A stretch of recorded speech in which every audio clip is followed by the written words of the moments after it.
It has like similarities to Augusta National in the way the property moves and some of the big slopes, and it has some dramatic stuff like you would see at Pine Valley. You can certainly see those characteristics out here, and the property kind of speaks for itself, which made it easy to build great golf holes, and that was kind of the goal.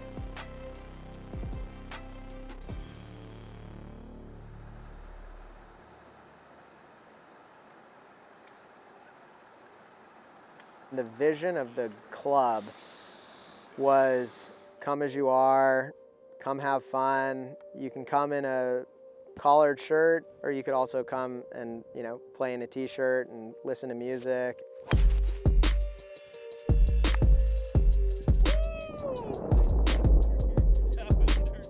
Our goal is to kind of allow both those parties to come together and really enjoy one special place here. For a place that doesn't have a lot of tradition yet, we have the ability to have a blank canvas to say, what do we want our overall aura to be? The one rule was basically not affecting other people's experience.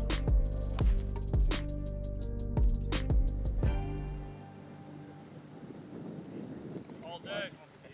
Opening day, hole in one, first hole, Thomas Godfrey. Pretty wild.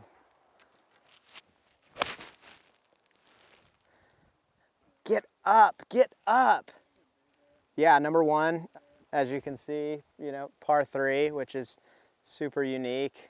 Usually you just kind of see people hit their shots and you don't get to really see the kind of finality of the hole. We thought it would be kind of a unique tone setter and something very different than what you typically see. I can't think of too many 18-hole courses in the States, at least, that start with a par 3, so it should set it apart. Putting green right there, back patio right there, 18 right there.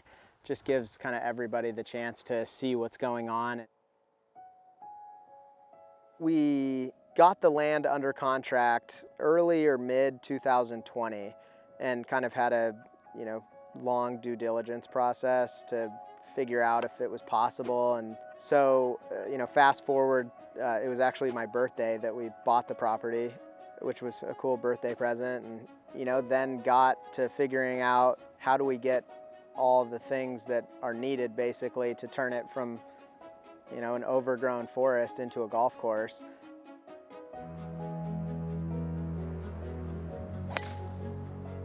I was fortunate to meet Zac in person a couple months prior to him purchasing the land here. He was traveling to the club I worked at in Georgia, and the one thing I remember when I first met him is he had a tape measure on him, and he was in the golf shop at a hoopy measuring, displays and hat racks, and in our back storage room, looking at, cubby space and what we had for hang space and back storage, and how big our lockers were, and how big our driving range was. And I've heard stories from other professionals during this stretch of a couple years when he was really kind of getting down to the nitty-gritty of starting this whole project here at the tree farm, and he was doing the same thing at other courses. Oh, wow. Easy First time four. putting on camera. Easy 4.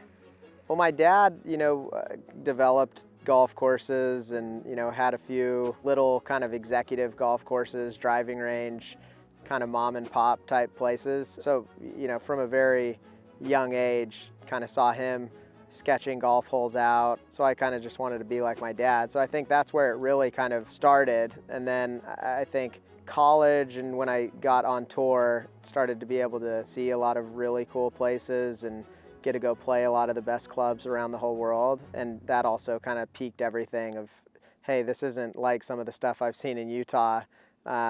Started kind of researching it a little more, and it was obviously something that kind of caught my attention. So 13, this was actually like the first hole that we started working on. Big kind of dogleg right, par 5 over the, we call it the Badlands.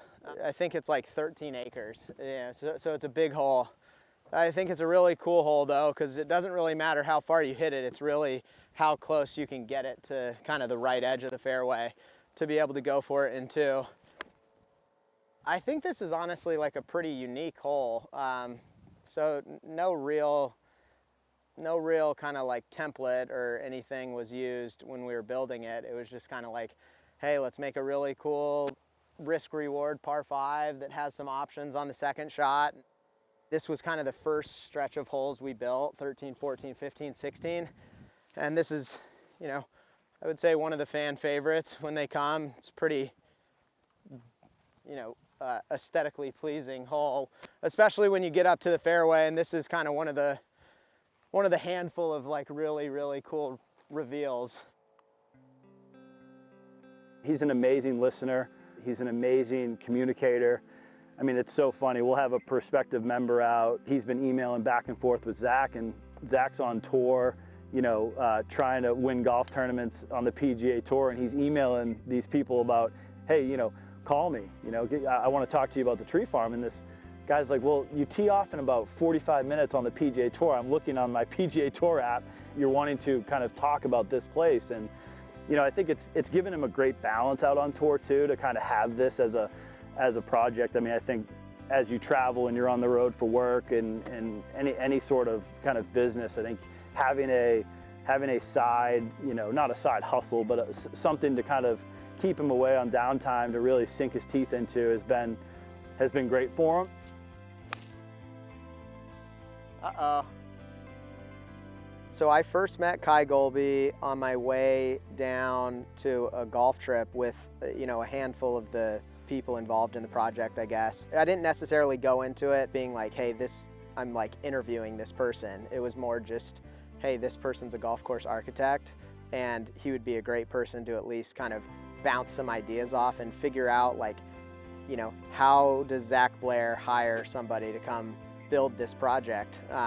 Immediately within 20 minutes, you could just hear it in his voice, like how passionate he was, which, you know, kind of led into, hey, would you want to be the guy on this? And, you know, he ended up saying yes, which was kind of the big break in the project, and, you know, in all honesty.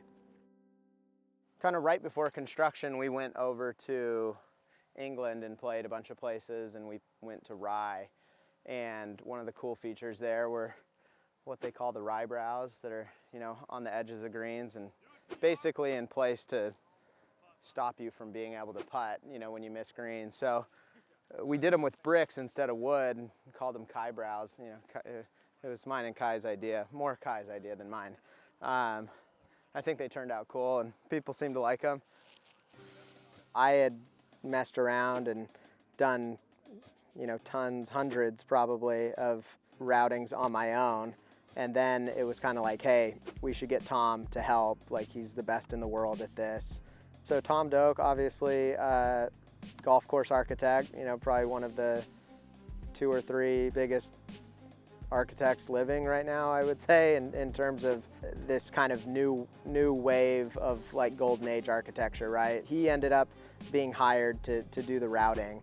And, you know, we went out and did kind of like a single pass clearing, cutting down some trees, but also with just like a bush hog, like cutting it down so you could see more than like 20 yards in front of you. And then it was, hey, we got to hire like a logging company to come clear the site. And that was honestly one of the coolest parts of the whole process for me, you know, seeing all that kind of huge machinery and really for the first time seeing like 200 or 300 yards of, wow, that's like what the whole corridor is going to be like. This is crazy. That's when it really like felt super real. You know, I hopped in a dozer every once in a while and, you know, messed around, which was fun. The first time on property for me, I just, you know, it was all dirt. They had cleared the trees. They hadn't started grassing anything yet. But I had a chance to watch Kai Golby and Zac just kind of communicate together on, you know, just the smallest of details, what a certain green may do on the backside of a runoff or where a bunker should be. But I think the one thing for me was just the amphitheater in which we have as a surrounds at this golf course. You know, we cleared so much. I mean, it was very dense, and you know, you're looking around, you can kind of see the areas in which it kind of all looked like. But what they were able to do from a clearing perspective to still allow your amphitheater to be like, you feel like you're in an arena here. short.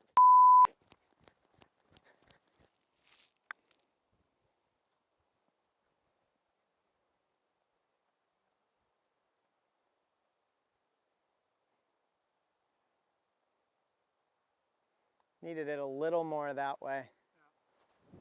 I think it's a green that, you know, Kai particularly and me, you know, very much are like super proud of with how it came out, just because it is so much fun and just gives kind of a lot of different options. I wanted kind of big slopes where you could see, you know, which way putts were going, and you could use maybe some of the external contours to feed balls in. You know, I feel like on a lot of the modern golf courses, you get some putts that might break like 4 or 5 different ways, and to me, those architects try and protect par kind of around the greens, and it's so hard to have a 10 or 12 handicap be able to see those little things. 16 of the greens, you could literally like putt from 150 yards out. You know, there's nothing really in front of them. Real nice. That's where I felt like it reflected Zac Blair and what I wanted. I wasn't trying to build a place that was built for pro golfers. I just wanted a fun place where people could come enjoy it and, you know, hit cool shots and hit cool recovery shots and have fun. It needs to come this way and go that way. I mean, I promise. I mean, that's so far that way. What?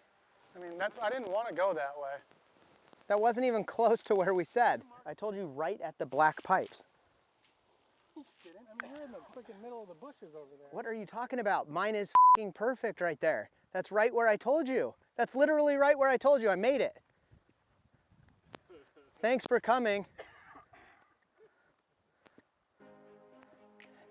I think the first time Kai came, he mentioned St. George's Hill. Like, yes, like that's so cool. Like, we should go like that route. But I mean, it has like similarities to Augusta National in the you know, way the property moves and some of the big slopes, and it has some dramatic stuff like you would see at Pine Valley.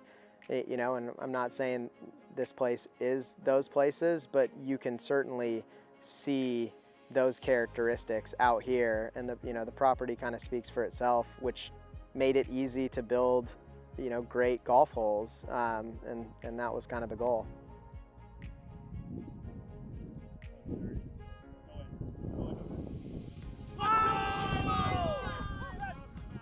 Come on! Woo! That was dirty. That's the Panama spin. First take, Drew. DK for 3.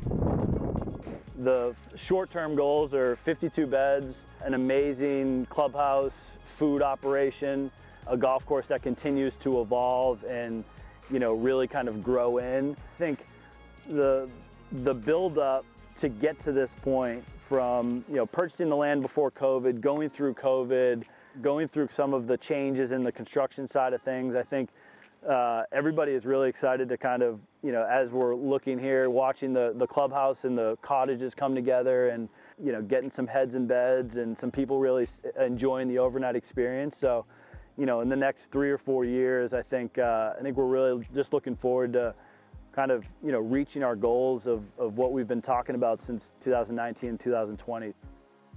Building a place where you could eat, sleep, and golf is just kind of like a playground for people that love the game, and like that's the vision. It's close, you know, a little more to go, but definitely looking forward to it.